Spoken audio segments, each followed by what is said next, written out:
श्रीहरि श्रीमद् भगवद गीता महात्म सहित। पहला अध्याय। धृतराष्ट्र बोले, हे संजय, धर्मभूमि कुरुक्षेत्र में इकट्ठे हुए युद्ध की इच्छा वाले मेरे और पांडु के पुत्रों ने क्या किया। इस पर संजय बोले,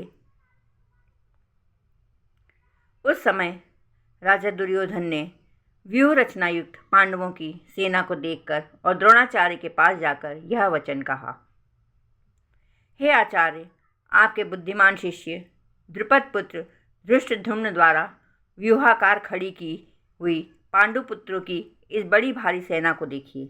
इस सेना में बड़े बड़े धनुषों वाले युद्ध में भीम और अर्जुन के समान बहुत से शूरवीर हैं, जैसे कि सात्यकी और विराट तथा महाबली राजा द्रुपद और धृष्टकेतु, चेकितान तथा बलवान काशीराज पुरुजीत, कुंती भोज और मनुष्यों में श्रेष्ठ शैव्य और पराक्रमी युधामन्यु तथा बलवान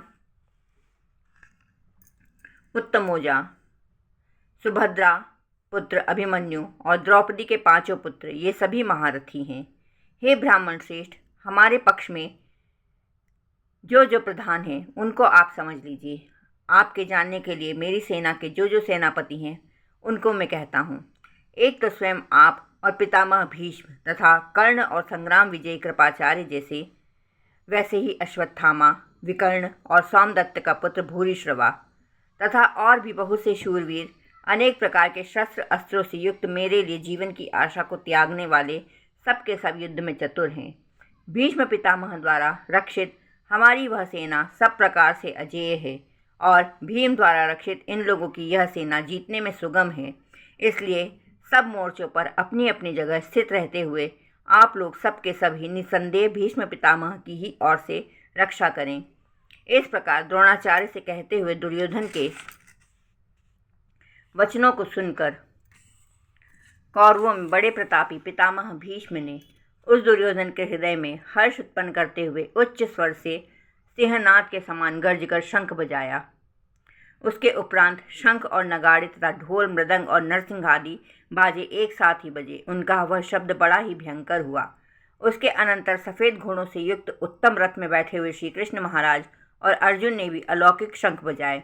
उनमें श्री कृष्ण महाराज ने पांचजन्य नामक शंख और अर्जुन ने देवदत्त नामक शंख बजाया। भयानक कर्म वाले भीमसेन ने पौंड्र नामक महाशंख बजाया। कुंती पुत्र राजा युधिष्ठिर ने अनंत विजय नामक शंख और नकुल तथा सहदेव ने सुघोष और मणिपुष्पक नामक शंख बजाए। श्रेष्ठ धनुष वाले काशीराज और महारथी शिखंडी और धृष्टद्युम्न तथा राजा विराट और अजेय सात्यकी तथा राजा द्रुपद और द्रौपदी के पांचों पुत्र और बड़ी भुजा वाले सुभद्रा पुत्र अभिमन्यु, इन सब ने हे राजन अलग अलग शंख बजाए। और उस भयानक शब्द ने आकाश और पृथ्वी को भी शब्दायमान करते हुए धृतराष्ट्र पुत्रों के हृदय विदीर्ण कर दिए। हे राजन, उसके उपरांत कपिध्वज अर्जुन ने खड़े हुए धृतराष्ट्र पुत्रों को देखकर उस शस्त्र चलने की तैयारी के समय धनुष उठाकर हषिकेश श्री कृष्ण महाराज से यह वचन कहा, हे अच्युत, मेरे रथ को दोनों सेनाओं के बीच में खड़ा करिए, जब तक मैं इन स्थित हुए युद्ध की कामना वालों को अच्छी प्रकार देख लूँ कि इस युद्ध रूप व्यापार में मुझे किन किन के साथ युद्ध करना योग्य है। दुर्बुद्धि दुर्योधन का युद्ध में कल्याण चाहने वाले जो जो ये राजा लोग इस सेना में आए हैं, उन युद्ध करने वालों को मैं देखूंगा।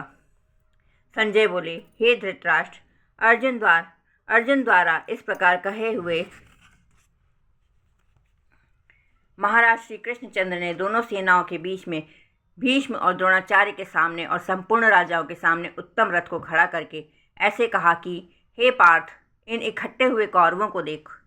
उसके उपरांत प्रथापुत्र अर्जुन ने उन दोनों ही सेनाओं में स्थित हुए पिता के भाइयों को, पितामहों को, आचार्यों को, मामों को, भाइयों को, पुत्रों को, पौत्रों को तथा मित्रों को, ससुरों को तथा सुहृदयों को भी देखा।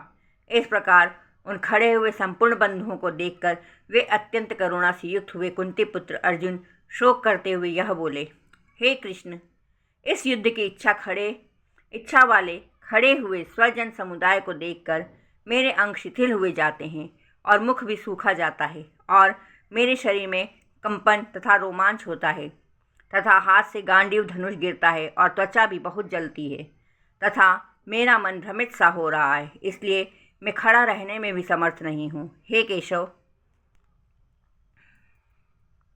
लक्षणों को भी विपरीत ही देखता हूँ तथा युद्ध में अपने कुल को मारकर कल्याण भी नहीं देखता। हे कृष्ण, मैं विजय नहीं चाहता और राज्य तथा सुखों को भी नहीं चाहता। हे गोविंद, हमें राज्य से क्या प्रयोजन है अथवा भोगों से और जीवन से भी क्या प्रयोजन है, क्योंकि हमें जिनके लिए राज्य, भोग और सुखाधिक इच्छित है, वे ही यह सब धन और जीवन की आशा को त्याग कर युद्ध में खड़े हैं, जो कि गुरुजन, ताऊ, चाचे, लड़के और वैसे ही दादा, मामा, ससुर, पोते तथा साले तथा और भी संबंधी लोग हैं। इसलिए हे मधुसूदन, मुझे मारने पर भी अथवा 3 लोक के राज्य के लिए भी मैं इन सबको मारना नहीं चाहता। फिर पृथ्वी के लिए तो कहना ही क्या है। हे जनार्दन, धृतराष्ट्र के पुत्रों को मारकर भी हमें क्या प्रसन्नता होगी? इन आतताइयों को मारकर तो हमें पाप ही लगेगा। इससे हे माधव, अपने बांधव धृतराष्ट्र के पुत्रों को मारने के लिए हम योग्य नहीं हैं, क्योंकि अपने कुटुंब को मारकर हम कैसे सुखी होंगे। यद्यपि लोभ से भ्रष्ट चित्त हुए ये लोग कुल के नाशकृत दोष को और मित्रों के साथ विरोध करने में पाप को नहीं देखते हैं, परंतु हे जनार्दन, कुल के नाश करने से होते हुए दोष को जानने वाले हम लोगों को इस पाप से हटने के लिए क्यों नहीं विचार करना चाहिए, क्योंकि कुल के नाश होने से सनातन कुल धर्म नष्ट हो जाते हैं। धर्म के नाश होने से संपूर्ण कुल को पाप भी बहुत दबा लेता है तथा हे कृष्ण, पाप के अधिक बढ़ जाने से कुल की स्त्रियां दूषित हो जाती हैं और हे वार्ष्णेय, स्त्रियों के दूषित होने पर वर्ण संकर उत्पन्न होता है और वह वर्ण संकर कुल घातियों को और कुल को नरक में ले जाने के लिए ही होता है।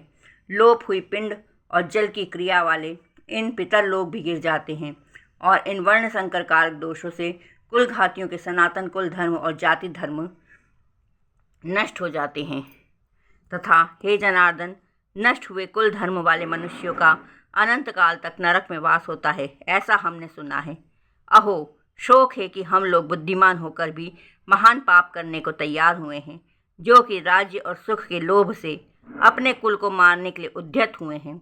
यदि मुझ शस्त्र रहित न सामना करने वाले को शस्त्रधारी धृतराष्ट्र के पुत्र रण में मारे तो वह मारना भी मेरे लिए अति कल्याणकारक होगा। संजय बोले, रणभूमि में शोक से उद्विग्न मन वाले अर्जुन इस प्रकार कहकर बाण सहित धनुष को त्याग कर रथ के पिछले भाग में बैठ गए।